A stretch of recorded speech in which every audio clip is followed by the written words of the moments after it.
बड़ी मुश्किल से ये मानव का शरीर मिला है, बड़ी मुश्किल से ये नर्तन मिला है।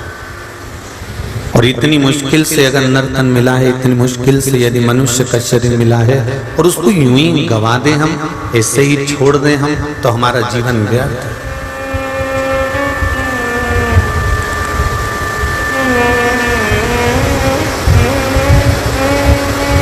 कितनी बेचैनी होती है जब हमारे मोबाइल में नेटवर्क नहीं आता। बोलो जी जी सही है कि गलत है?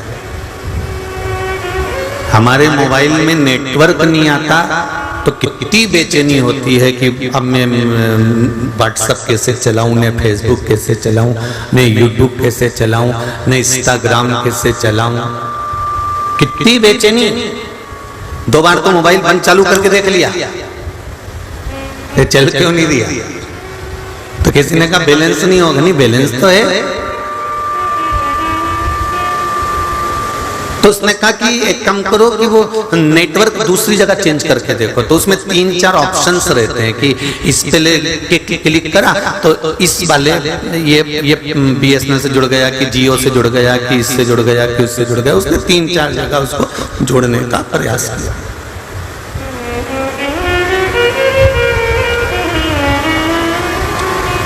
इसके बाद भी अगर बैलेंस, इसके बाद भी अगर नेटवर्क नहीं मिल रहा तो फिर मन में सोचा एक काम करती हूँ, अपनी बिल्डिंग में जो दुकान वाले का वाईफाई लगा है ना, उससे कनेक्ट कर लेते हैं। और बिल्डिंग में दुकान वाले का वाईफाई लगा था, उससे कनेक्ट कर लिया। परंतु वो कनेक्ट कर तो लिया, अगर तुम्हारे मोबाइल में नेटवर्क आ रहा होता तो तुम मोबाइल कहीं पे भी लेके चले जाओ, तुम्हारा नेटवर्क रहता तो तुम व्हाट्सएप चला सकते थे। बोलो जी जी सही है, तुम फेसबुक यूट्यूब चला सकते थे। पर तुमने जिसकी बिल्डिंग में से, जिसके वाईफाई में से कनेक्ट करा है तो वो केवल यहीं चलेगा, दूसरी जगह गए, बोलो जम के बोलो, बंद हो जाएगा। इसलिए अपने मोबाइल का नेटवर्क पूरा मिलना चाहिए। और मोबाइल का नेटवर्क के लिए सबसे मूल है कि आपका मोबाइल सही तरह से कनेक्ट हुआ कि नहीं हुआ, वो मोबाइल में देखना पड़ेगा। कई बार फंक्शन गड़बड़ हो जाते हैं, ऐसा होता है। हम मंदिर जाते हैं तब हमारे मन में शांति रहती है, हम तीर्थ जाते हैं तब हमारे मन में शांति रहती है, जब हम कहीं पवित्र स्थान पर जाते हैं तब हमारे मन में शांति रहती है, जब हम कथा में जाते हैं तब हमारे मन में शांति रहती है। और जैसे ही कथा में से निकल कर गए, जैसे ही मंदिर से निकल कर गए कि वाईफाई का नेटवर्क बंद हो जाता, फिर हमारे मन में शांति नहीं रहती। घर पहुंचे और फिर वही काम, लोभ, विषय, वासना, आसक्ति, तृष्णा। जब तक कथा में बैठे हो ना, तब तक तो ऐसा लगेगा बिल्कुल सीवर वाला महाराज बिल्कुल बेचारा कितना सही बोल रहा है, एकदम जोरदार बोल रहा है, बिल्कुल सही बोल रहा है। और जैसे ही यहाँ से निकले चप्पल पहन के, अब महाराज का तो काम ही यही है, वाईफाई गया। जो कनेक्ट करा था ना स्टेशन पे, जो कनेक्ट करा था तुमने बिल्डिंग पे से, जो कनेक्ट करा था दूसरे के वाईफाई से, वो वाईफाई का कनेक्शन कट गया और मोबाइल बंद हो गया। फिर घर पहुंचे, फिर विचार करा कि अब मैं मेरा वाला मोबाइल देखती हूँ, और फिर खुद के भीतर का मोबाइल छाटना चालू करा तो विचार करा नेटवर्क नहीं आ रहा, नेटवर्क नहीं आ रहा, नेटवर्क नहीं आ रहा। कभी कभी नेटवर्क आ जाता है एकदम तो 2-4 मैसेज तो खुल जाते हैं, कभी कभी एकदम नेटवर्क आ जाता है। मैंने गलत काम कर रही थी, कोई झूठ बोल रही थी, इतनी देर में नेटवर्क आ गया और आते से जैसे पकड़ते से इसके मन में आया, नीरे सीवर वाला महाराज ने बोला था ऐसा नहीं करना, अपने को ऐसा नहीं करना, और बता के नेटवर्क गायब तुरंत।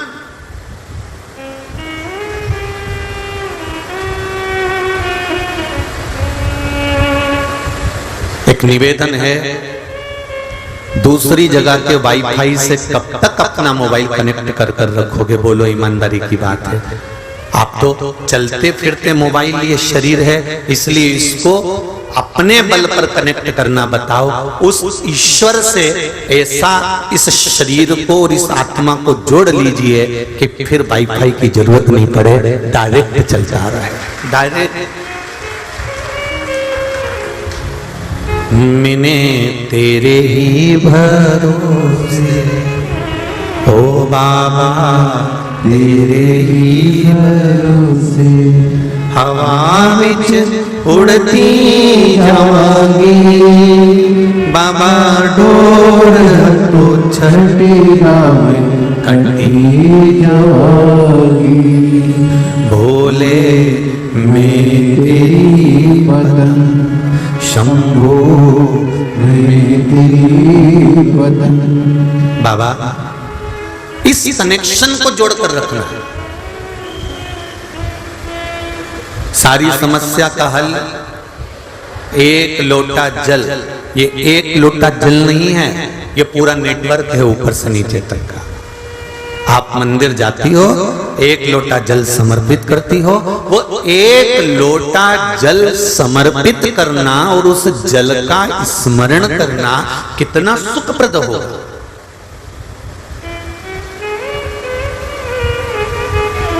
कितना सुखप्रद।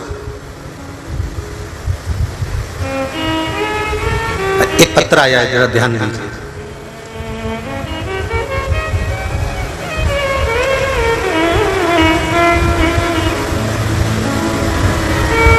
एक तो बाहर से जितने लोग पत्र भेजते हैं, कोई हरियाणा से, पंजाब से, गुजरात से, राजस्थान से, इन सबसे निवेदन है कि यहीं पे इतने सारे पत्र हो जाते हैं, तुम्हारे पत्र मत भेजा करो, कृपया निवेदन।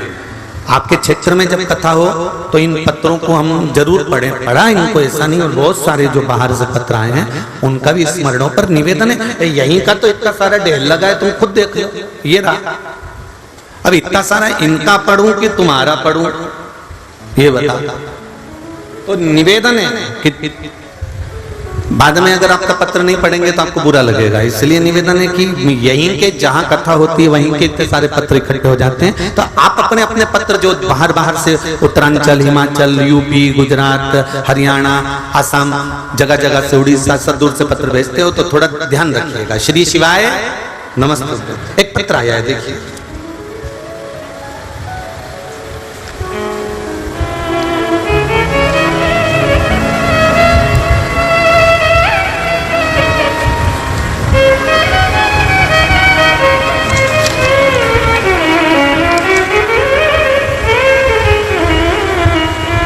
सो अर्चना गोविंदराव सुकलकर, गांव शेवाल पिपरी, तालुका पुसद, जिला यवतमाळ, महाराष्ट्र।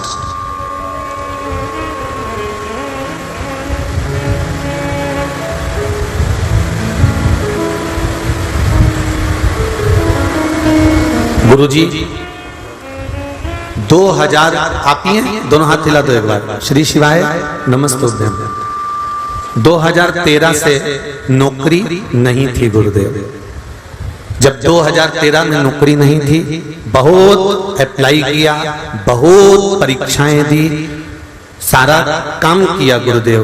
यहां तक कि 2014 में हिंगोली जिला परिषद में परीक्षा भी दी, पर नौकरी नहीं लगी। गुरुदेव जब सब दूर से हार गए, तब कोई रास्ता नजर नहीं आया। मेरी देवरानी ने कहा कि दीदी, पंडित मिश्रा की कथा शिव पुराण सुनो, उसका उपाय करो। फिर देखो, हम दोनों ने, पति पत्नी ने, पीपल के वृक्ष का उपाय किया। हमारे घर में हमेशा पीपल का वृक्ष रहता है, इसलिए हमने वो उपाय अपने घर में ही कर लिया। फिर बबूल के कांटे वाला उपाय किया। तब से बाबा की कृपा, अभी तक जो एग्जाम दिया था, अभी तक जो इंटरव्यू दिया था, वो हर जगह जाकर दिया, पर नौकरी नहीं लगी 2013 से। अब की बार जो फाइल में सद्दूर भेजती थी, वही फाइल मैंने शंकर जी के मंदिर में रख दी और एक लोटा जल लेकर शंकर जी के मंदिर में जाती, फाइल बाबा के चरणों में चढ़ाती और कहकर आती कि मैं इंटरव्यू बहुत सारी जगह पर देकर आई हूँ, मेरी नौकरी अब तुम्हें लगाना है। रोज फाइल लेकर जाती, रोज एक लोटा जल चढ़ा कर आती और बाबा की कृपा से, शिव जी की कृपा से 3 अगस्त 2022 को हिंगोली के ही सरकारी नौकरी मेरी नगर परिषद में लग गई। देवाधिदेव महादेव को बहुत बहुत धन्यवाद। शिव जी को प्रणाम करने हैं। बैठिए बहन। हर हर महादेव। शिव कृपा कितनी अगस्त को लगी है? जम के बोलो जरा। अब 2013 से अप्लाई कर रही है।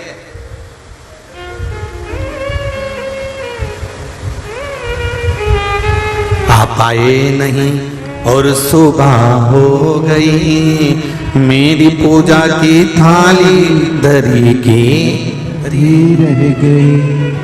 हमारी अर्चना में, हमारी पूजन में, हमारी आराधना में एक पत्र और है। कुछ तो कमी होगी जो हम करते हैं, तो हो सकता है भगवान स्वीकार नहीं करता, पर शिव सुनता है। थोड़ी सी प्रार्थना अगर श्रेष्ठ हो। एक पत्र और आया है, देखिए। वैष्णवी भीम कोतवाल, सराफा, नांदेड़, महाराष्ट्र से। कहीं बैठी हो तो हाथ हिलाइएगा।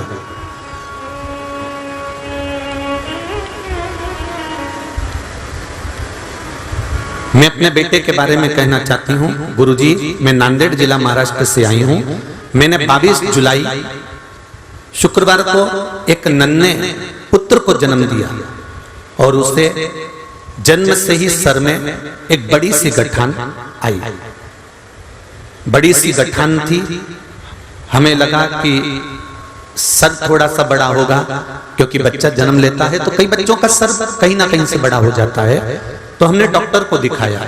जब डॉक्टर को जांच कराई तो हॉस्पिटल में डॉक्टर ने कह दिया सोनोग्राफी कर ये सिर बड़ा नहीं है, ये बच्चे को गठान है और बहुत बड़ी मात्रा में गठान है। गुरुदेव, डॉक्टर ने कहा इसका ऑपरेशन अभी ही करना पड़ेगा। 15 दिन का बच्चा था गुरुजी, और 15 दिन के बच्चे का हम ऑपरेशन गठान का कैसे करा देते, पर गठान भी बहुत बड़ी थी गुरुदेव। तब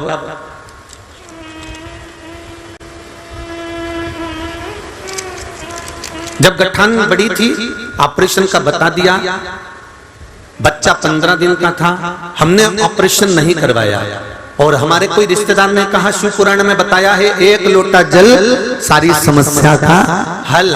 तब 1 लोटा जल चढ़ाकर वो पानी हम उस बच्चे को पिला भी नहीं सकते, क्योंकि 15 दिन का बच्चा था।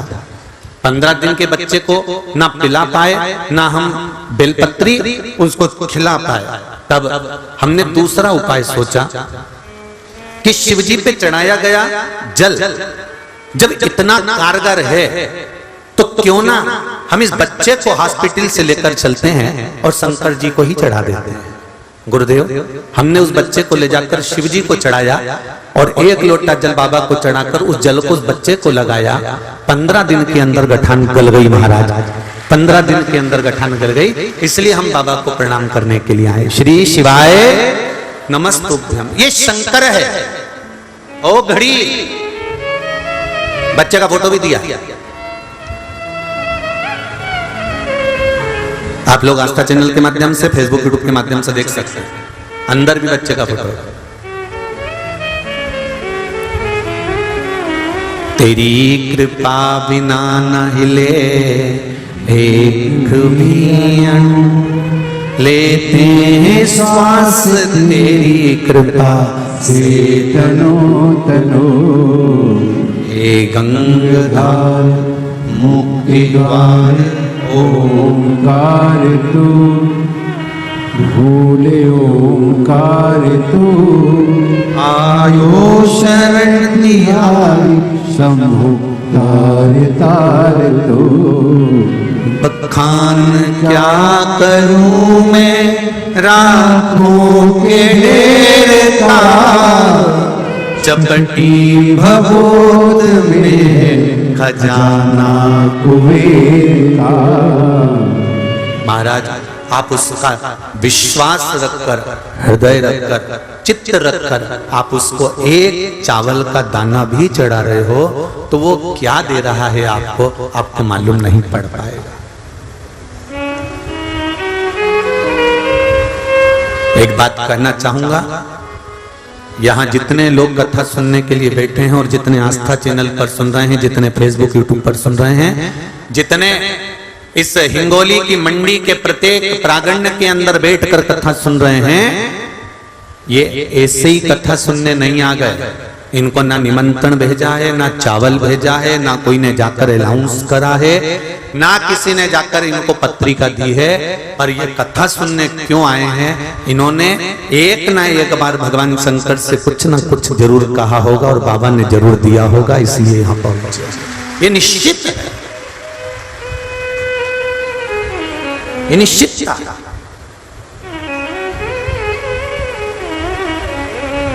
उसने कृपा करी है, तभी तो हम यहां बैठे हैं।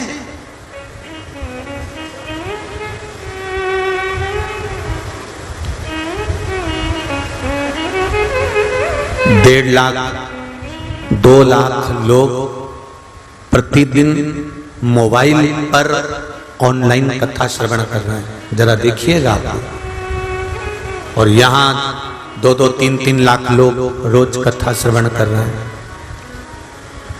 टीवी पर आस्था चैनल पर करोड़ों में लोग कथा सुन रहे हैं। अगर इतनों में से 1% भी भगवान अगर किसी के दुख का हरण कर रहा है तो मेरा शंभु बहुत बड़ी कृपा कर रहा है। इससे बढ़कर और क्या चाहिए? क्या करना हमको? बस कर्म श्रेष्ठ होना चाहिए। अगर आपका और हमारा कर्म श्रेष्ठ है, कर्म अगर सही है, कर्म पे तो व्यक्ति पूजाता है। परशुराम भगवान भी ब्राह्मण थे और रावण भी ब्राह्मण था।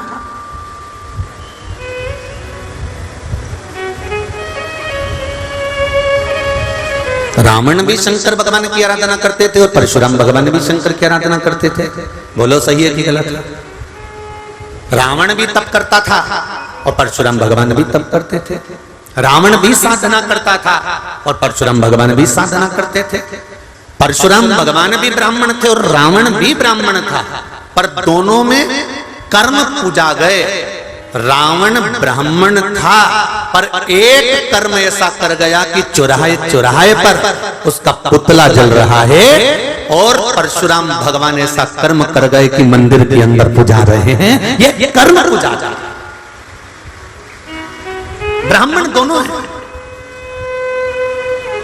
दोनों ब्राह्मण हैं, पर ये दोनों का जो कर्म है, ये दोनों जो कर रहे हैं, दोनों के कर्मों की प्रधानता है। एक अच्छा कर्म करे, धनुष भी लेकर गए तो राजा जनक जी के सामने शंकर के धनुष को दे दिया।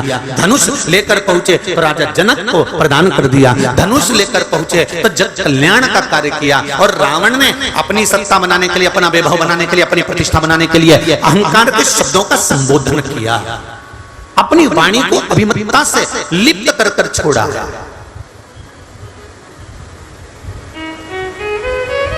मत पूरे कर्म कर बंदे वरना पछताएगा।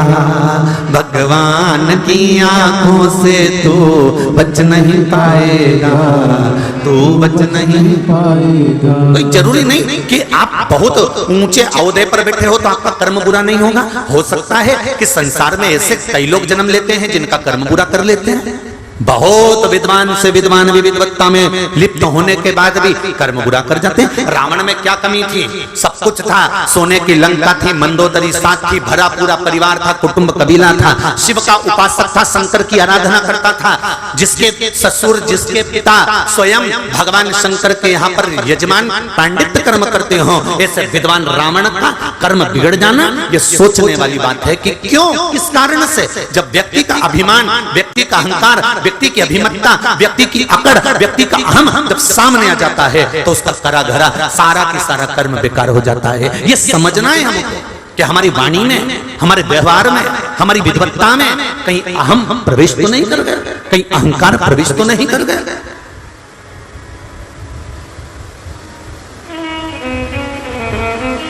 महिला मंडल के अध्यक्ष बन गए।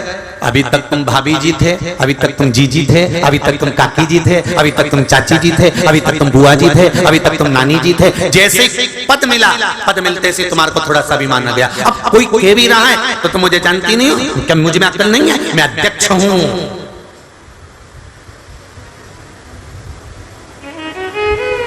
क्या मुझ में विद्वत्ता नहीं है? रावण को प्रत्येक मंदोदरी ने समझाया, स्वामी सीता को वापस दे दो, इस लंका को बचा लो। रावण कहता है, तू मुझे जानती नहीं है, अभी मैं कितना विद्वान, सारे ग्रह मैंने बंधन करके रख रखे और तू मुझे समझाने चलती।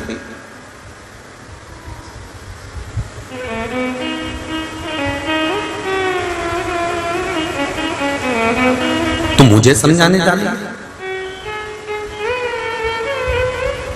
बहुत ऊंचे अवधे पर बैठने के बाद भी अगर अहंकार तुम्हारे साथ में है तो समझ लो कि तुम्हारा विनाश निश्चित है, विनाश निश्चित है। कितना विद्वान था क्रौंच गंधर्व,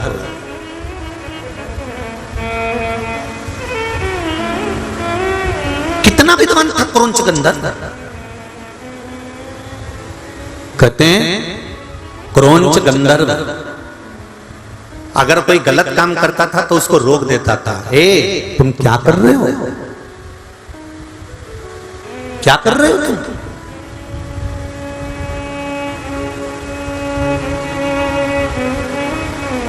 कोई गलत मार्ग पर जाता था तो क्रौंच गंधर्व रोक देता था। कहां जा रहे हो तुम? ये गलत संगत की ओर नहीं जाना,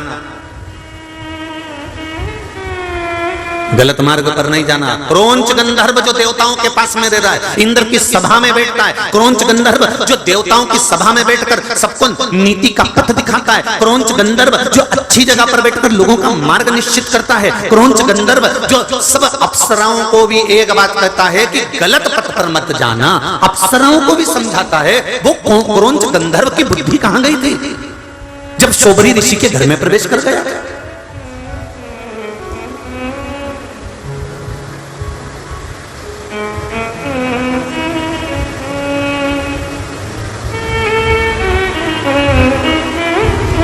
और किसके घर में गया?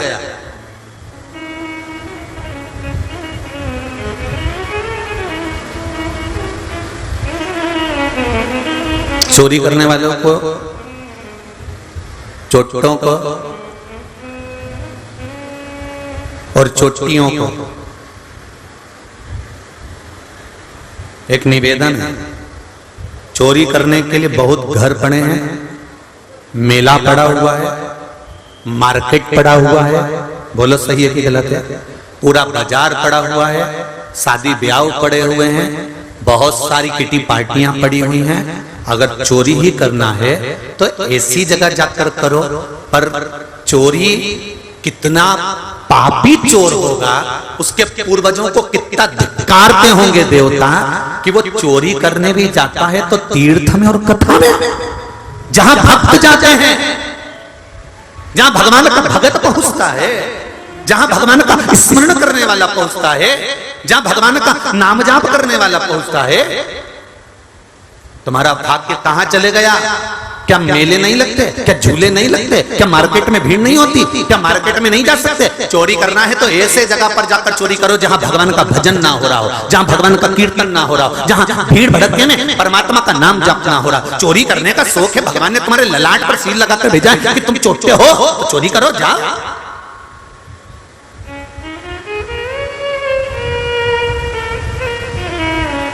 मना नहीं, पर निवेदन है। कोई गंगा नहाने के लिए गया, गंगा के घाट पर उसने कपड़े रखे, सामान रखे, किस हिसाब से बेचारा पर्स लेकर गया था? उसमें किराया था नहीं था?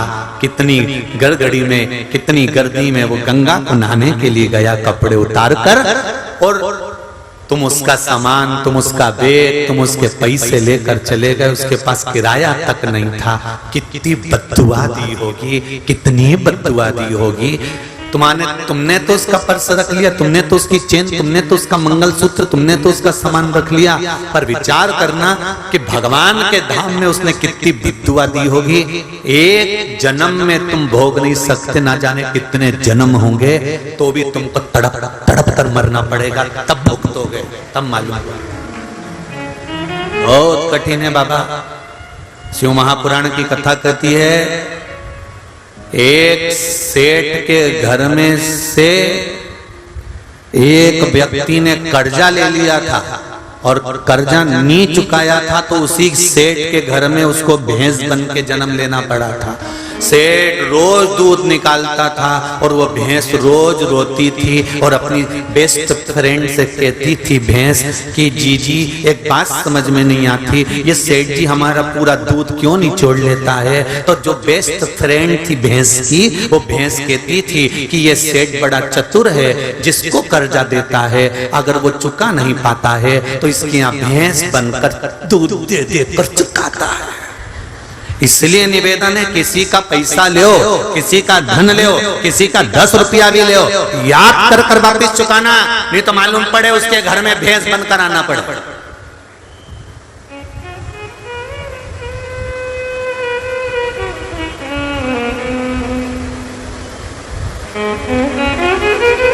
कितना भोगना पड़ता है।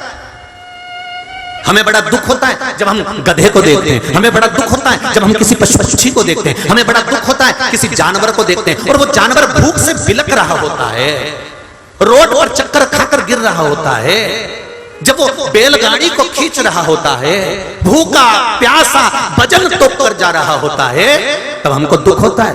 बेचारा देखो तो सही कैसा बैल है, देखो तो सही कैसा जानवर है, कैसा जीव है, उसका मालिक उसको कोड़े मार रहा है, उसका मालिक उसको रस्सी मार रहा है और वो वजन से वजन सामान को लेकर भाग रहा है, दौड़ रहा है, चल रहा है, घोड़ा चलते जा रहा है, इतना वजन तोड़ कर जा रहा है। हमें दुख होता है, हमें दुख होता है, पर हम समझते हैं कि हमें दुख हो रहा है उसको देखकर, पर वो दुख नहीं होना चाहिए क्योंकि उसके कर्म का दंड वो भोग रहा है, जो पूर्व में किया था उसको भोगना पड़ रहा है।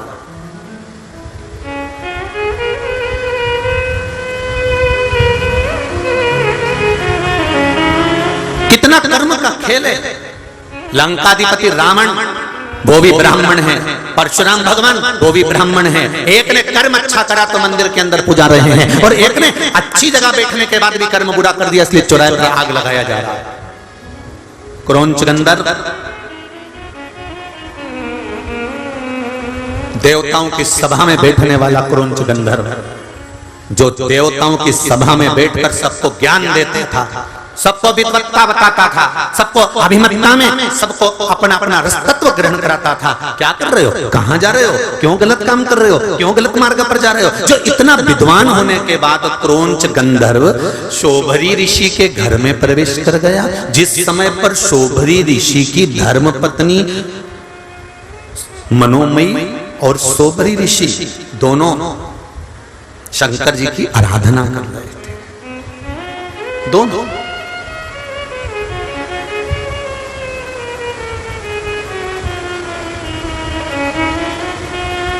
इसको नहीं मालूम था, इसको नहीं ज्ञात था कि आज तृतीया तिथि है।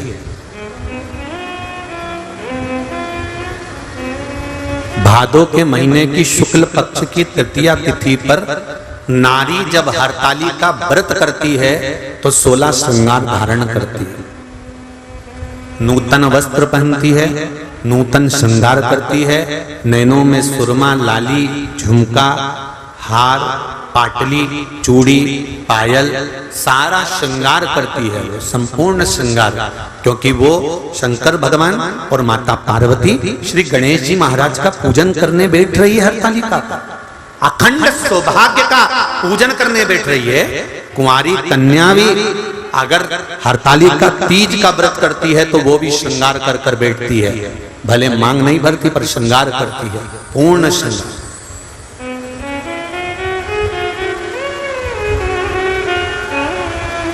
ऐसे वर को क्या वरूं जो जन्मे और मर जाए,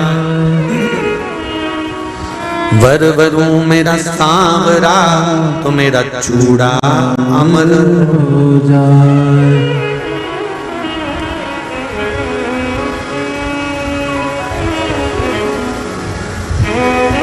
ऐसे वर को क्या वरूं जो जन्मे और मर जाए, वर वरूं मेरा सांवरा तो मेरा चूड़ा अमर हो जाए। ऐसी रंगो गुरुदेव चुनर मेरी, ऐसी रंगो गुरुदेव चुनर मेरी, ऐसी रंगो गुरुदेव चुनर मेरी, ऐसी रंगो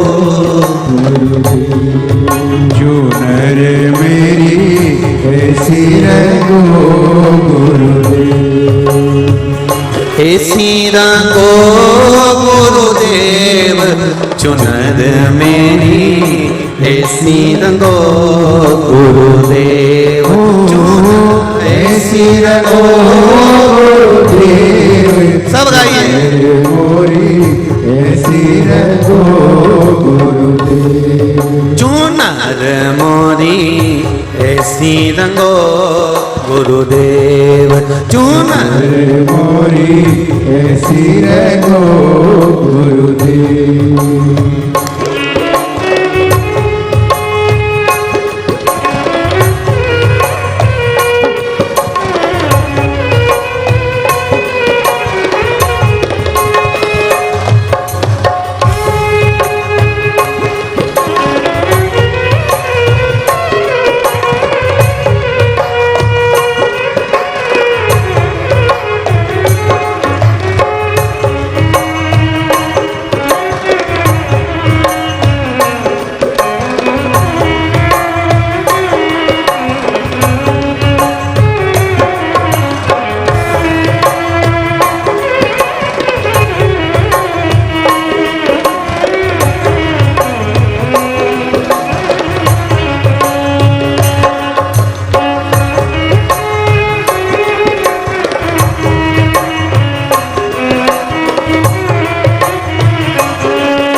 लक्ष्मण भरत शत्रुघ्न हनुमत मेरी चूनर में, राम लक्ष्मण भरत शत्रुघ्न हनुमत मोरी चूनर में, राम लक्ष्मण भरत शत्रुघ्न हनुमत मेरी चूनर में, राम लक्ष्मण भरत शत्रुघ्न हनुमत मोरी चूनर में, सरयू जैसी लहरा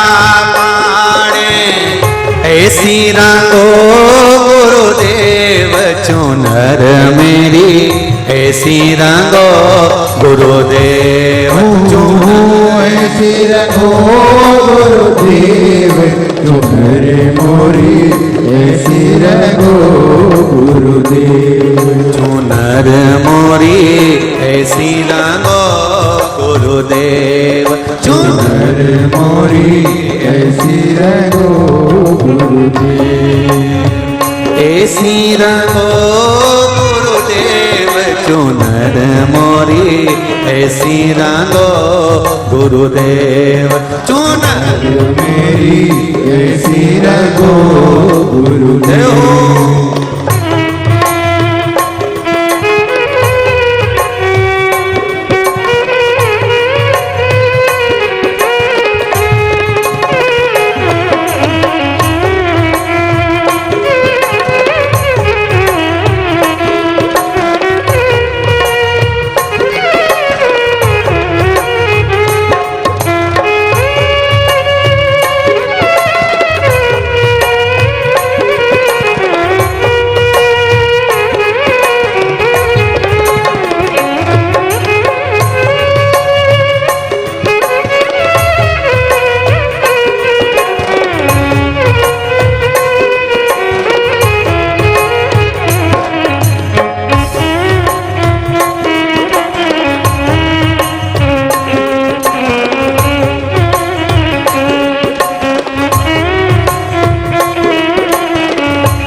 मथुरा गोकुल बरसाना में, देखो मेरी चुनर में, मथुरा गोकुल बरसाना में, देखो मेरी चुनर में, मथुरा गोकुल बरसाना में, देखो मोरी चुनर में। ओ यमुना जैसी लहरा पाड़े, ऐसी रंगो गुरुदेव चुनर मोरी, ऐसी रंगो गुरुदेव चुनर मोरी, ऐसी रंगो गुरुदेव, ऐसी रंगो गुरुदेव चुनर मोरी, ऐसी रंगो गुरुदेव चुनर मोरी, ऐसी रंगो गुरुदेव, चुनर मोरी, ऐसी रंगो गुरुदेव चुनर मोरी, ऐसी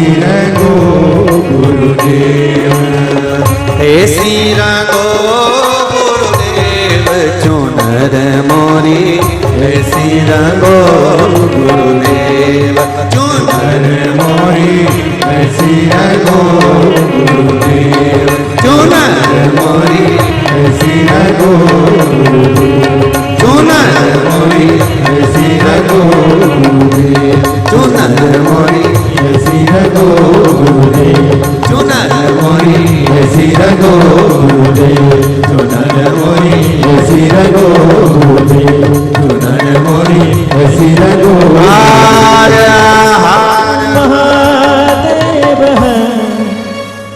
राम लक्ष्मण भरत शत्रुघ्न हनुमत मोरी चुनर हनुमत मोरी चुनर में, सरयू जैसी लहरा पाड़े, ऐसी रंगो गुरुदेव नर मोरी, ऐसी रंगो गुरुदेव, चुनर नर मोरी, ऐसी रंगो गुरुदेव। भगवान से अपने हृदय की बात कहते हुए शिव महापुराण के मूल मंत्र का स्मरण करेंगे।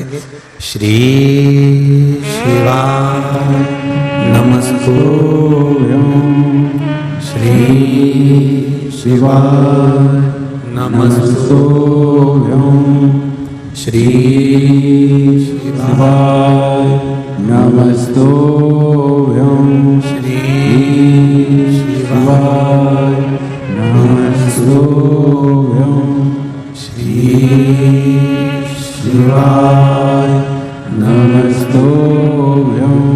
भोला सब दुख काटो मारा, ओ भोला सब दुख काटो मारा। शिव शंकर जपू तेरी माला, भोले बाबा जपू तेरी माला, भोला सब दुख काटो मारा, ओ भोला सब दुख काटो मारा। बहुत ऊंचे औहदे पर बैठकर भी व्यक्ति कभी कभी गलत कर जाता है। क्रौंच गंधर्व को ये मालूम नहीं है कि आज सोबरी ऋषि के यहाँ जो पूजन हो रही है, वो रात्रि को जो पूजन हो रही है वो हरतालिका की है।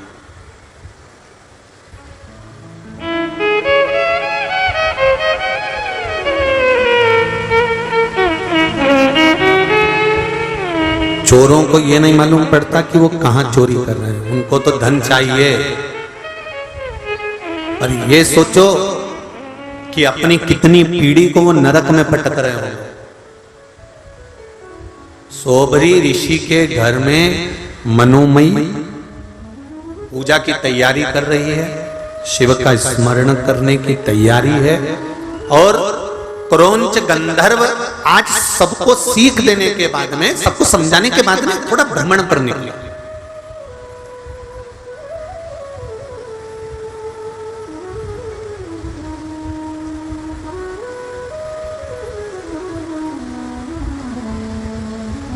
कितना बड़ा गंधर्व, कितने ऊंचे सिंहासन पर बैठने वाला, कितना लोगों को ज्ञान देने वाला।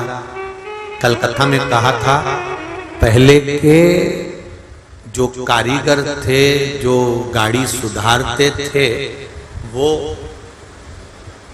अलग ही होते थे। उनका गाड़ी सुधारने का तरीका कुछ अलग होता है।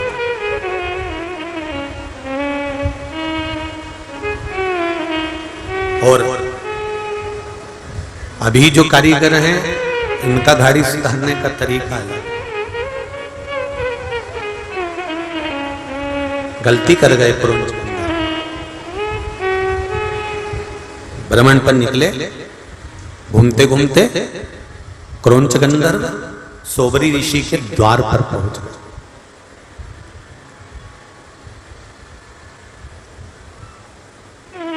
हरतालिका तीज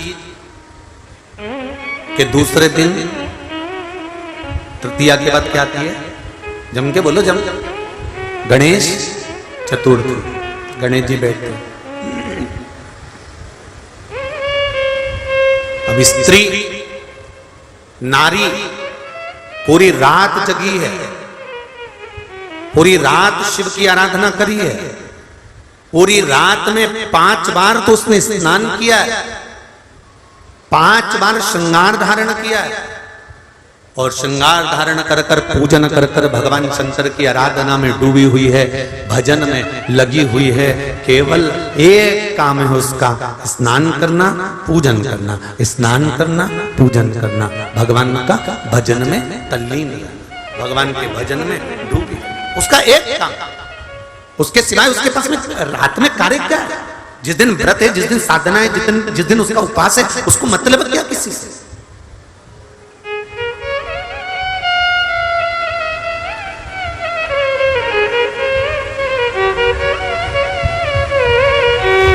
सुंदर सोबरी ऋषि ने जो भगवान शंकर की पूजन के लिए जो पाटा रखा था, उस पर केले का पत्ता, केले के पत्ते के ऊपर शिवलिंग का निर्माण, पार्वती जी का निर्माण और गणेश जी का निर्माण किया।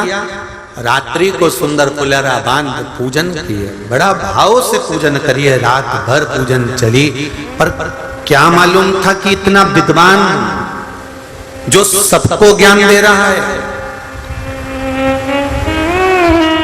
जो सबको समझा रहा है, क्रोंच गंधर्व, वो भी गलती कर जाएगा। सुबह का समय,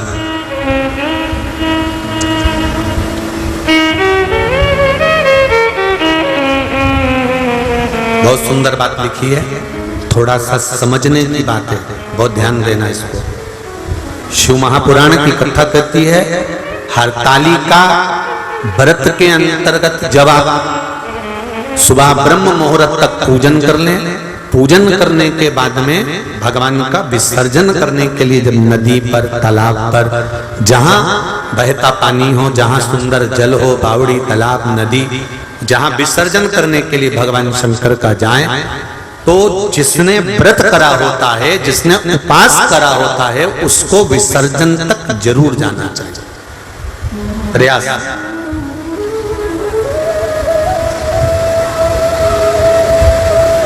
कई लोगों की आदत रहती है, केवल पूजन करने के टाइम पर आती हैं, पूजन करी, अपने घर जाके बैठ जाते हैं। जहां फुलेरा बन रहा है, जहां भगवान शंकर की आराधना हो रही है, जहां हरतालिका व्रत हो रहा है, वहां पर आप घर पर पहली पूजन करने के बाद घर जाकर अपने परिवार को बता देना कि अब मैं रात को बार बार नहीं आ सकूंगी, अब मैं भगवान की आराधना करूंगी, पूजन करूंगी। हाँ, स्नान करने के लिए आई, तैयार होकर तुम मुझे छोड़ आना, फिर मैं पूजन करूंगी वहां। वो हो सकता है आना जाना, पर थोड़ा बैठ कर सत्संग, भजन, कीर्तन, श्री शिवाय नमस्तुभ्यम, या पंचाक्षर मंत्र नमः शिवाय, षडाक्षर मंत्र ओम नमः शिवाय, या भगवान का भजन वहां बैठकर करते हैं। क्रोंच गंधर्व ने गड़बड़ी कर दी, मनोमयी ने शंकर जी की आराधना करी, पूजन करी, और अपने पति से कहा, स्वामी स्वामी, क्या बात है मनोमयी, एक निवेदन करना चाहती हूं, बोलिए, क्या आप शंकर भगवान का विसर्जन कर कर आ जाएंगे? हाँ, चले जाता हूं।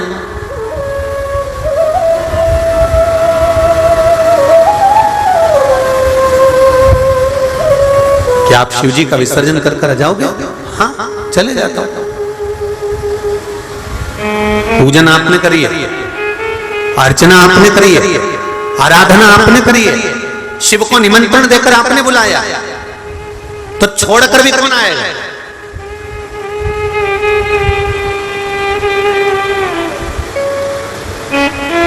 एक गलती हो गई, मनोमयी कक्ष में रह गई।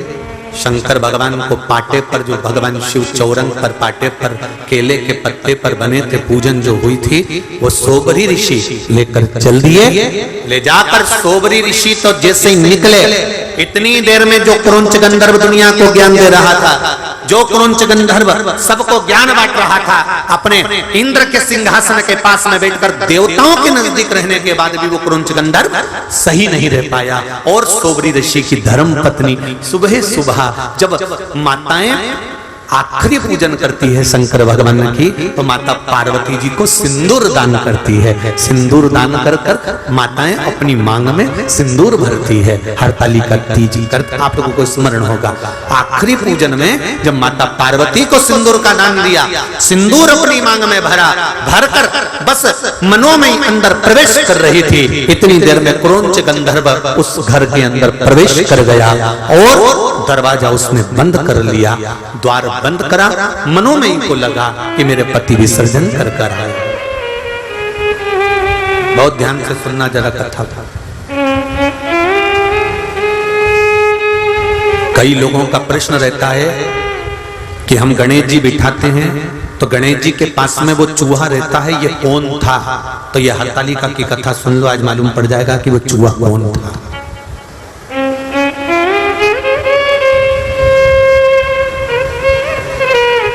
कई लोगों का प्रश्न है कि गणेश जी के साथ जो चूहा रहता है, हम गणेश जी बिठाते हैं तो चूहा साथ में रहता है, तो वो चूहा कौन था?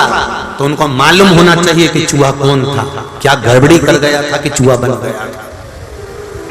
स्मरण होना चाहिए आपको। मनोमयी को लगा मेरे स्वामी आए, उसको भान नहीं हो पाया कि स्वामी नहीं है, ये तो क्रौंच गंधर्व प्रवेश कर गया। और गलत सोच से, गलत विचार से, बहुत ऊंचे पद पर बैठ जाना या बहुत ऊंचे पद पर बैठकर अच्छे रह लेना, ये भगवान की कृपा से ही हो सकता है। ऊंच निवास नीच कर देख न सकल बहुत ऊंची गादी पर बैठ जाओ, बहुत ऊंचे सिंहासन पर बैठ जाओ, बहुत ऊंचे अहदे पर बैठ जाओ, बहुत ऊंचे सिंहासन पर बैठ जाओ, और बैठने के बाद अपनी चित्त, अपनी बुद्धि, अपना विचार, अपनी वाणी, अपनी सोच सही बनाकर रख लेना बहुत कठिन बात।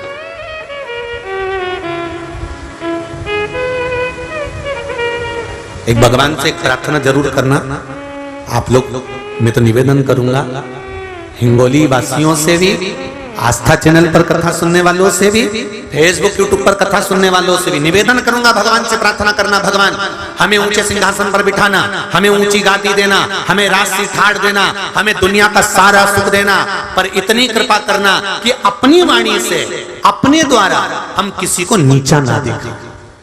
अपनी वाणी से, अपने द्वारा हम किसी को नीचा ना दिखाया जाए, किसी को हमारी वाणी से चोट ना लगे, किसी को हमारी वाणी से कोई घात ना पहुंचे। हम कई बार कथा में कहते हैं, आज फिर कह रहे हैं, आपका मन कथा में लगे तो आप कथा सुनो, आपका मन करे कि सियोर वाला महाराज कथा कह रहा है उसमें कुछ शांत तत्व है तो आप सुनो, नहीं है आपके हाथ में रिमोट है, आप टीवी बंद कर दो। बहुत सारे महाराज आ रहे होंगे, चेंज कर दो तुरंत, बटन ही तो दबाना है महाराज, चेंज, उसमें क्या दिक्कत है? और दिल करे तुम्हारा कि हाँ कथा सुनना है और इसमें से कुछ ग्रहण करना है। कथा में से अगर ग्रहण करा है तो जीवन की सार्थक के पत्र में आया, देखिए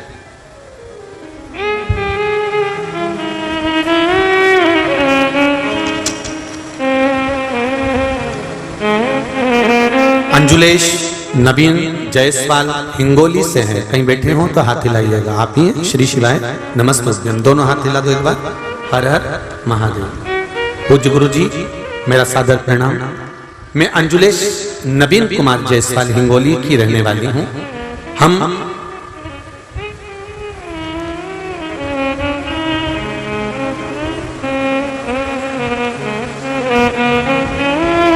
नौ 2022 में कुबेरेश्वर धाम सीहोर आए थे और हमें रुद्राक्ष भी मिला था। हमें मिलने के बाद उसी दिन रुद्राक्ष बटना बंद हो गया था। बाबा की कृपा से हमें 3 महीने में फिर बाबा के दर्शन हिंगोली में हो गए। हम बाबा को धन्यवाद देते हैं, बहुत बहुत साधुवाद बाबा। गुरुजी मेरे देवर की पीठ में दर्द था, फिर हमने हिंगोली में ही डॉक्टर को बताया, सोनोग्राफी करवाई। उसमें मेरे देवर की एक किडनी पूरी तरह से खराब हो चुकी थी। जरा ध्यान देना कथा पर, शांति रखो बाबू, बाटल ना लेगा। डॉक्टर को बताया और सोनोग्राफी की, उसमें देवर की एक किडनी पूरी तरह खराब हो चुकी थी और दूसरी आधी खराब हो गई थी। हिंगोली के डॉक्टर ने डायलिसिस करने का बोल दिया था। उसके बाद दवाखाने में से आने के बाद हमने दूसरे डॉक्टर को भी दिखाया, बाहर भी दिखाया, तो भी उन्होंने एक ही बात कही कि इसकी किडनी बेकार हो गई है। तब हमने विचार करा क्या करा जाए। तब 1 लोटा जल, उसमें थोड़ी सी काली मिर्च का प्रयोग कर शिवलिंग को चढ़ाना प्रारंभ किया। उनके हाथों से जल चढ़वाते, सीहोर से जो रुद्राक्ष लेकर आए थे हमने उसको गलाकर पानी देना और उसी रुद्राक्ष को उनके गले में पहना दिया। बाबा से प्रार्थना करी, बाबा अब हम हमारे शहर के आसपास के सारे डॉक्टरों को दिखा चुके, अब लास्ट है, हम इनको नागपुर लेकर जा रहे हैं, पर बाबा आप संभाल लेना। रुद्राक्ष पहनाकर जो कुबेरेश्वर धाम सीहोर से रुद्राक्ष लाए थे वो उनके गले में डाल दिया और उनको नागपुर भेज दिया। नागपुर लेकर गए, दूसरे दिन उनका वहां टेस्ट चालू हुआ और सारी रिपोर्टें आना जब प्रारंभ करी, हम हमारे घर में श्री शिवाय नमस्तुभ्यम बोल रहे थे। देवर को कहकर बोला था कि श्री शिवाय नमस्तुभ्यम बोलते रहना, रुद्राक्ष नहीं हमने शंकर भेजा है। ये विचार कर हमने जब देवर को भेजा और उसकी रिपोर्टें जब आना प्रारंभ हुई, सारी रिपोर्ट नील आना प्रारंभ हो गई और हमारा देवर ठीक हो गया। गुरुजी अब वो ठीक है। बैठो बहन, श्री शिवाय नमस्तुभ्यम। एक पत्र और है बड़ा।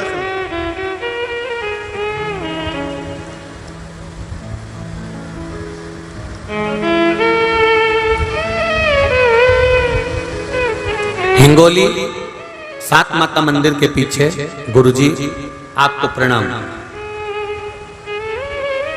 7 माता मंदिर के पीछे से हम, मेरी ये पत्र जिसने लिखा है वो खड़े हो सकते हैं, हाथ हिलाइएगा। मेरी पोती का नाम आरोही रवि लोध है। उनकी उम्र 8 साल की है।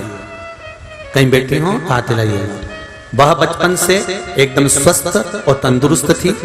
हम हिंगोली के निवासी हैं, 7 माता मंदिर के पीछे रहते हैं। 5 मार्च शनिवार 2022 को दोनों भाइयों के वाद विवाद में मेरी बच्ची को डर लग गया और टेंशन के कारण उसका चलना फिरना बंद हो गया। मेरी बेटी का शरीर आधा काम करना बंद कर दिया और रो रो के वो बेहाल हो गई। एक ही शब्द कह रही थी, मत झगड़ो, और गिर गई। तुरंत हम उसको हॉस्पिटल लेकर गए तो डॉक्टर ने जांच करने के बाद बताया कि इसका एक भाग पैरालिसिस हो गया है, इसको लकवा लग गया है, पैरालिसिस हो गया है। फिर उन्होंने उसे इंजेक्शन देकर तुरंत नांदेड़ ले जाने को कहा।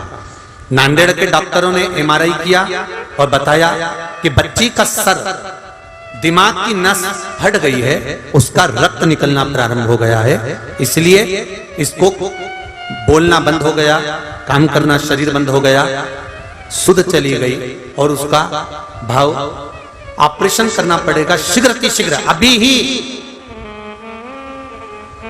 3 दिन के अंदर इसकी जान को खतरा है। इसका रिसाव चालू हो चुका है। गुरुदेव श्री शिवाय नमस्तुभ्यम का जाप हमने उसी पल उसी घड़ी करना प्रारंभ कर दिया। बेटी चली गई बेहोशी में, होश नहीं। हमने उसके हाथ को पकड़ा, श्री शिवाय नमस्तुभ्यम का जाप करना प्रारंभ करा। 4 घंटे के अंदर बेटी को वापस होश आ गया और डॉक्टर ने कह दिया ये ठीक हो जाएगी, इसको घर ले जाओ, ऑपरेशन की जरूरत नहीं पड़ेगी। ये पत्र है गुरुदेव। 10 दिनों में ही बेटी थोड़ा थोड़ा चलना प्रारंभ कर दी।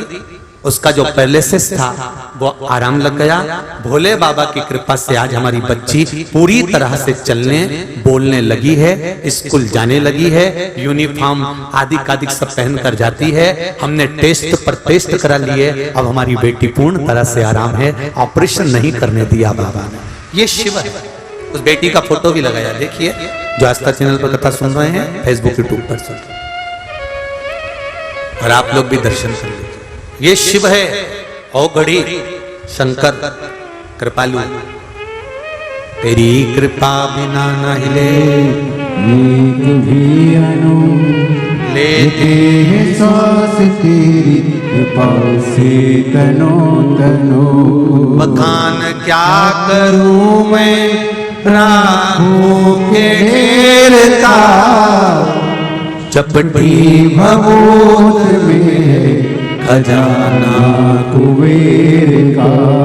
मैं क्या वर्णन करूं, समझने वाला नहीं समझ सकता कि शिव ऐसा क्या है। किसी को अटैक आता है तो पंडित जी कभी नहीं कहते कि राम रक्षा स्तोत्र का पाठ करो, बोलते हैं क्या? पंडित जी नहीं कहते कि कनक धारा करो, गोपाल से स्नान करो, श्री सूक्त का पाठ करो। अगर किसी का स्वास्थ्य खराब होगा, अटैक आ गया, एक्सीडेंट हो गया, वेंटिलेटर पर पड़ा है, तो विद्वान से विद्वान ब्राह्मण एक ही बात कहेगा कि महामृत्युंजय का पाठ करो, शिव का नाम लो, शंकर को याद करो। जो मृत्यु को भी जीत सकता है वो इसको बचा सकता है, बाकी का सामर्थ्यता के अनुकूल नहीं। महाराज एक निवेदन है, जब हम दुख की घड़ी में होते हैं, फिर निवेदन है, एक शंकर का चरण अगर पकड़ लिया तो ये विश्वास मानना वो किसी के आगे तुम्हें झुकने नहीं देगा, तुमको संभाल लेगा, किसी के आगे झुकने नहीं देगा।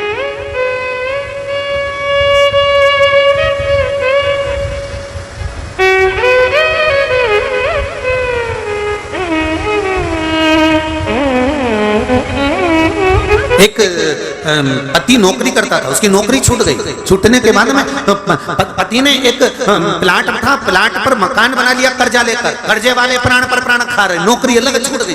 पत्र है,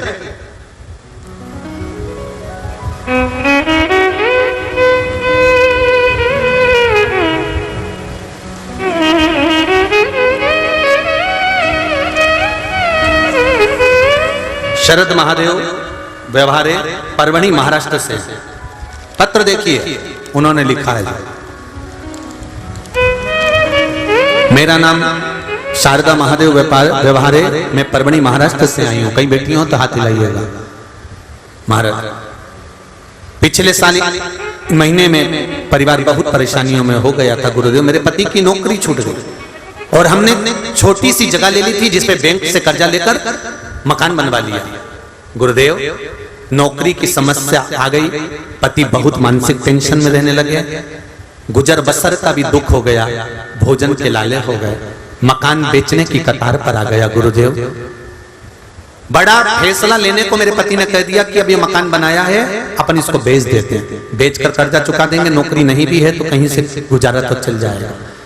फैसला लेकर एक तरफ मकान था, दूसरे तरफ पति का टेंशन था कि ये बीमार ना पड़ जाए, तो हमने भी कह दिया ठीक है मकान को बेच दो, और मकान बेचने का फैसला किया गया। तभी आपकी और आपके शिव महापुराण के बारे में मेरी सहेली ने कहा, उसे सुन और सुनकर टीवी के सामने ही भगवान से प्रार्थना कर और जो उपाय बताए वो कर। तभी आपने पार्थिव शिवलिंग का निर्माण करवाया, जो इंदौर से पार्थिव शिवलिंग का निर्माण आप लोगों ने भी करा होगा। श्रावण के शिवरात्रि पर जब निर्माण करवाया तब हमने उस पार्थिव शिवलिंग का निर्माण किया, और बाबा की कृपा ऐसी हुई गुरुदेव कि मेरे पति को उस पूजन करने के तीसरे दिन ही जॉब लग गया और हमारा मकान बिकने से बच गया। ये शिव है, ये शंकर है। शंभु शरणे मांगो घड़ी रे घड़ी दुख काटो, दया करी न दर्शन आओ। आपने दिल से अगर उसको पुकारा है, आपने दिल से उसको आमंत्रित करा है, आपने दिल से उससे कोई बात कही है, आप बैठकर अपने चित्त की बात, अपने मन की बात, अपने हृदय की बात उससे कहो तो तुम दुनिया से कहकर हल्के हो जाते हो, पर उससे नहीं कह पाते। भोलेनाथ मेरी बेटी की शादी करा दो। शंकर भगवान बोले बेटी तेरी तो मैं काहे को शादी कराऊं?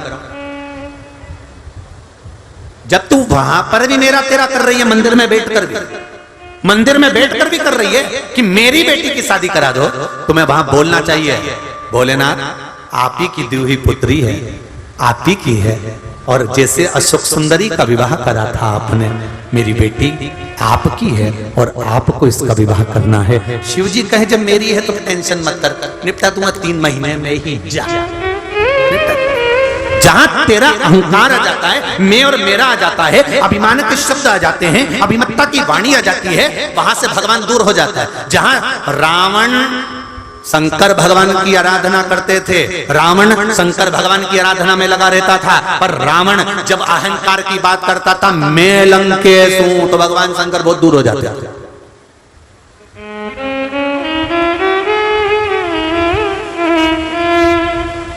घर मेरा, परिवार मेरा, कुटुंब मेरा, कबीला मेरा। एक सेठ जी हमेशा यही के रोते थे, मेरा परिवार मुझे इतना चाहता है, इतना कि मैं 1 मिनट नहीं दिखूं तो हमारा घर का लोग मुझे ढूंढने निकल जाता है। तो इतने में गुरुजी आए उनके गांव में, और गुरुजी ने कहा तुम्हारा परिवार तुम्हें इतना चाहता है, हम भी देखना चाहते हैं कितना चाहता है, तो एक काम करो ना, थोड़ी आधा घंटा के लिए मरी जाओ। तो क्या आधा घंटा के लिए कोई मरता है क्या? नहीं, बस तुम ऐसा पानी पीते पीते लुढ़क जाना। गुरुजी बोले हम डॉक्टर को बुलवा के खिलवा देंगे, ये मर गया, उठना मत ही, बस हो आधे घंटे बाद हम उठा देंगे, हम भी तो देखें तेरा परिवार कितना तुझे चाहता है, चल मर। उसने कहा गुरुजी मेरे मरने पर मेरी पत्नी, मेरा बेटा, मेरी बहू, मेरा पोते को कुछ हो गया तो इसकी जवाबदारी कौन लेगा? क्योंकि वो मुझे बहुत चाहते। गुरुजी बोले सबकी जवाबदारी हमारी, तुम मरो, पानी पियो जल्दी। और ऐसे पीते पीते गिलास समेत लुढ़क जाना, हम खिलवा देंगे डॉक्टर से कि तू मरी गया। तो डॉक्टर कैसे बोल देगा भरा कि जिंदा के मर गया? वो तो हमारी मर्जी, तुम तो मरो, चलो मरो,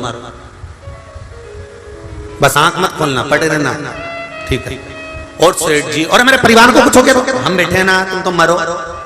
और पानी पीते पीते सेठ जी लुढ़क गए। लुढ़कते से ही डॉक्टर को बुलाया, गुरुजी ने उनको इशारा कर दिया, कहीं इसको कह दे मर गया, तू भी यहीं बैठे रहे। और डॉक्टर ने भी कह दिया मर गया। और पत्नी धाड़ धाड़ के रोने लगी, खूब डिजाइन में रोई,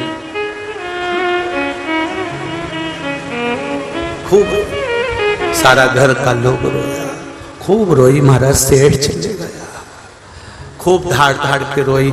मुझे तो बोलते एक बार मैं भी तुम्हारे साथ चल जाता, मेरे को अकेली छोड़ गए, खूब रोया। गुरुजी बोले सेठानी मत रो, क्यों रो रही है?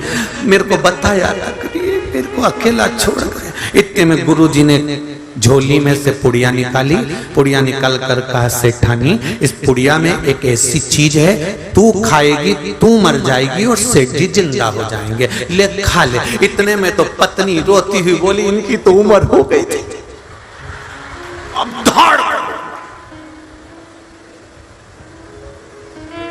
इनकी उम्र हो गई थी। सेठ जी उठने वाले थे, इतने में गुरुजी ने चिमटा खोल दिया, पड़े रहे चुपचाप। सेठ जी मन में सोचे अभी 3 दिन पहले तो कह रही थी तुम अभी तक कैसे लगते हो बिल्कुल युवान जैसे, और क्या करी उम्र हो गई।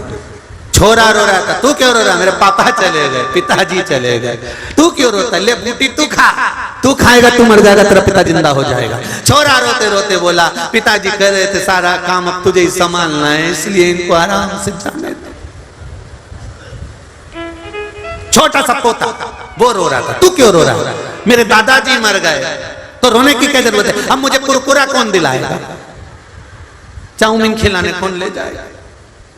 भगर भगर बोलते कि भग गया, भगर भगर जो वो कौन खिला? तो तू क्यों रोता है? ले ये बूटी तू खा ले, तू मर जाएगा, तेरा दादा जिंदा हो जाएगा। इतने में से छोरा रोते रोते गुरुजी के गोदी में जाके बैठ गया। गुरुजी तुम्हारे कोई आगे नहीं, तुम्हारे कोई पीछे नहीं, तुम नहीं खा लो। गुरुजी गजब, सब मिलके गुरुजी को खवा रहे। इतने में गुरुजी ने सेठ जी से कहा, उठ जा उठ जा, नाटक बंद करो, उठ जा। अभी तो कह रहे थे कि मेरा घर, मैं मर गया, सब मर जाएंगे, मैं चला गया, सब रो रो के बेहाल हो जाएंगे, कोई बूटी नहीं खा रहा।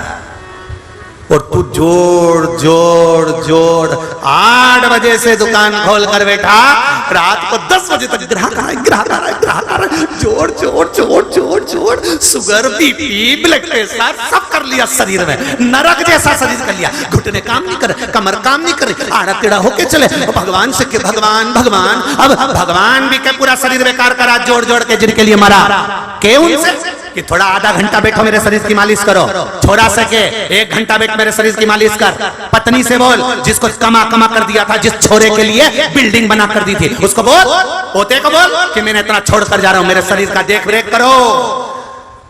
कोई नहीं आएगा, इस शरीर को खुद को भोगना पड़ेगा।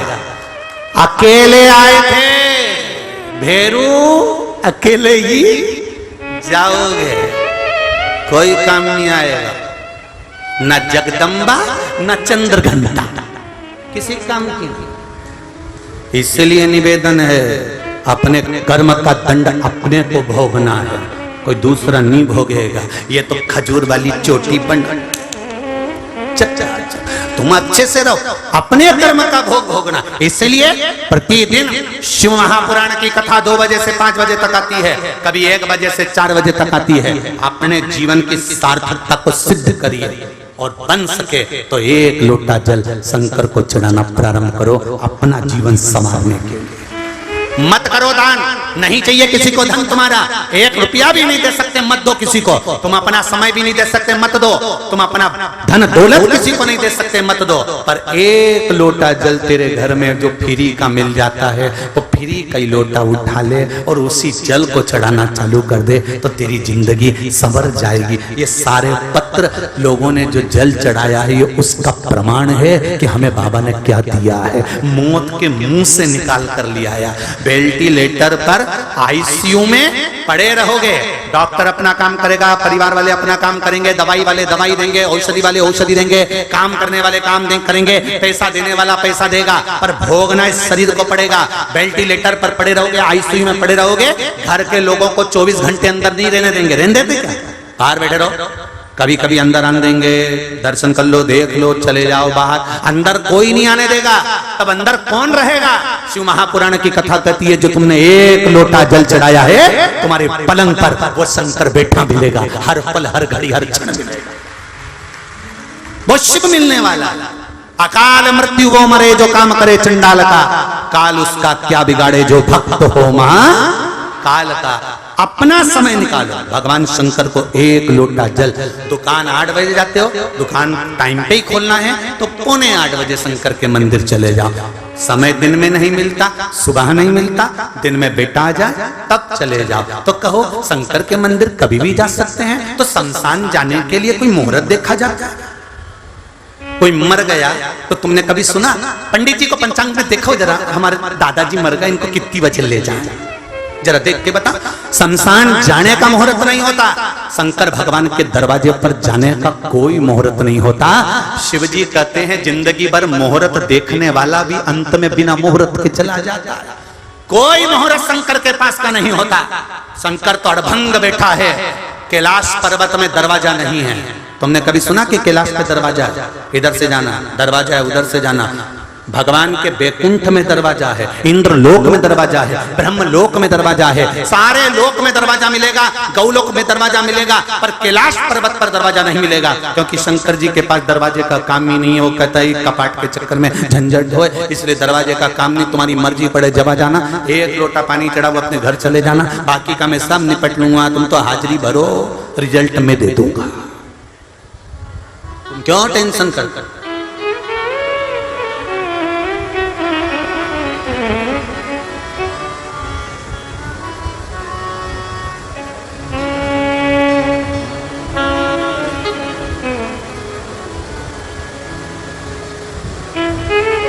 इससे तो आगे भजन ही है साथी, भजन के बिना तू अकेला रहेगा। रे मन मन मुसाफिर, अरे केवल रे मन मुसाफिर फिर निकलना पड़ेगा, काया को खाली करना पड़ेगा। रे मन मुसाफिर निकलना पड़ेगा, काया कुटी खाली करना पड़ेगा। इसलिए निवेदन है महाराज, बहुत निवेदन, अपनी जिंदगी को पहचान लो, मनुष्य शरीर को पहचान लो। खूब दुकान पर बैठो, खूब अच्छी नौकरी करो, खूब कमाओ, तुम्हारी कैपेसिटी से ज्यादा कमाओ, खूब कर्म करो। हम कभी मना नहीं करते कि तुम दुकान छोड़ दो, घर छोड़ दो, ये आज तक नहीं बोला होगा। एक बात जरूर बोली कि खूब कमाओ और दिल से कमाओ। प्रत्येक महाराज प्रवचन में कहते हैं कि दुकान से मुंह हटाओ, घर से मुंह हटाओ, पर श्योर वाला तो एक ही बात कहता है, तुम 24 घंटे खूब कमाओ, मना नहीं है। क्योंकि हम मना भी कर देंगे तो कोई तुम्हारी कहना मानने वाले हो क्या? तो हम क्यों मना करें, फालतू का झंझट में पड़े। तुम तो खूब कमाओ, तुम्हारी कैपेसिटी से ज्यादा कमाओ, पर अपनी कमाई का थोड़ा सा भाग अपने शरीर पर भी खर्च करो, क्योंकि ये रहेगा तो ही तो आनंद ले पाओगे जिंदगी का। अगर यही नहीं तो जिंदगी कैसे जियोगे साहब? अपने ऊपर खर्च करो, थोड़ी बादाम मदाम, कभी कभी दुकान पर भी जूस बुलवा लिया करो। तुम जूस इसलिए नहीं बुलवाते क्योंकि वहां पे 3-4 नौकर भी रहते हैं, इस चक्कर में तुम जूस नहीं पी पाते, और तुम जूस नहीं पी पाते तो नौकर तुम्हारा जूस निकाल कर पी जाते हैं। इसलिए निवेदन, कोई दिक्कत नहीं, 3 नौकर हैं तो 3 गिलास उनका भी बुलवाओ, वो भी तो काम करते हैं, कोई बात नहीं। अरे गुरुजी इतना खर्चा हो जाएगा, कोई बात नहीं। शिव कथा कहती है जितने हमारे यहाँ काम करते हैं उतनों के भाग्य का शंकर खुद देते चले जाता है। आप क्या टेंशन लेना। तुम्हारे घर में 4 मेहमान आते हैं तो उससे पहले व्यापार अच्छा चल जाता है। लोग कहते हैं दिवाली पे व्यापार अच्छा चलता है, तो दिवाली पे व्यापार क्यों अच्छा चलता है? क्योंकि दिवाली पर तुम गुजिया बनाते हो, चकली बनाते हो, मिठाई बनाते हो। किसके लिए बनाते हो? अपने लिए? नहीं नहीं, लोग मिलने आएंगे तो उनको खिलाना पड़ेगा। जब 4 लोग हमारे घर में आते हैं तो उससे पहले मेरा महादेव तुम्हारा व्यापार ऐसा चला देता है कि ये 4 आएंगे तो इनके भाग्य का भी तो देना पड़ेगा, इसलिए उनके भाग्य का तुमको एक्स्ट्रा देता है परमात्मा। इसलिए कभी मत सोचो कि कोई आएगा तो हमारे यहाँ कम हो जाएगा, नहीं। अगर अतिथि देवो भव, अगर कोई आया है तो उसके भाग्य का मेरे देवाधिदेव ने पहले दे दिया या बाद में देगा, पर देगा जरूर, ये निश्चित है।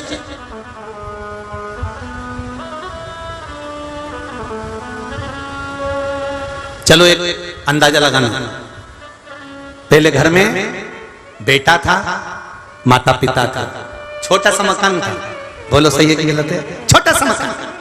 अब बेटे की शादी करना है तो क्या विचार करा? थोड़ा सा मकान तो, अरे बोलो जम के बोलो, बड़ा होना चाहिए। बहू आने से पहले मकान बड़ा हुआ कि नहीं हुआ? एक कमरे की व्यवस्था तुमने करी कि नहीं करी कि बेटा इस कमरे में रहेगा? सोचो, अभी तो वो आई नहीं है, केवल पक्का संबंध करा है।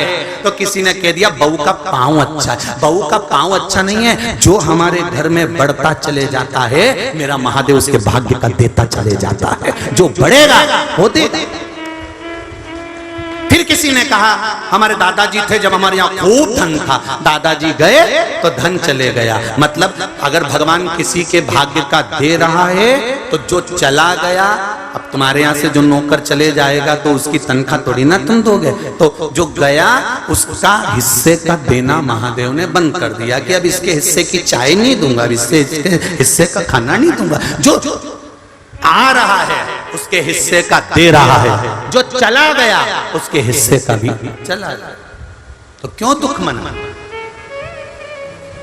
क्रौंच गंधर्व ने ये गलती कर दी, और क्रौंच गंधर्व अंदर प्रवेश कर गया, दरवाजा लगा दिया। इतना विद्वान था क्रौंच गंधर्व, कितनी विद्वत्ता क्रौंच गंधर्व में भरी थी। अप्सराओं को ज्ञान देता था, दूसरों को ज्ञान देता था, दूसरों को समझाता था। फिर इसकी बुद्धि कहां गई, इसका विवेक कहां गया, जो दूसरे को नीचा दिखा रहा। अगर आप